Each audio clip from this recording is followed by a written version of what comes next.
Entre le Pays de Galles et la France, c'est une histoire un peu contrariée.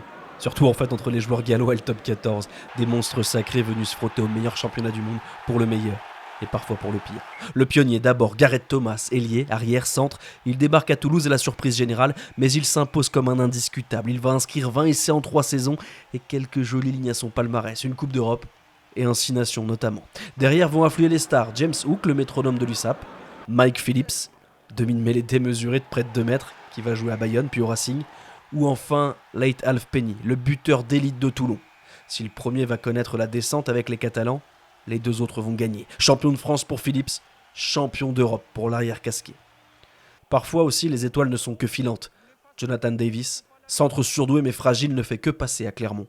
Quand Louis Jones, lui, ne vient que pour 2 mois sur la rade. Une fin galactique pour un monument du rugby. Enfin, il y a aussi les déceptions du Racing et les énigmes de Mayol. D'un côté, Dine Jet et Jamie Roberts, auréolés de nombreux succès avec les Diables Rouges et pour qui la transition se fait mal.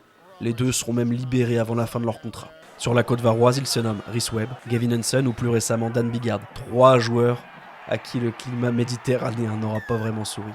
Alors pour toi, quel a été le plus grand joueur gallois de l'histoire du top 14 ?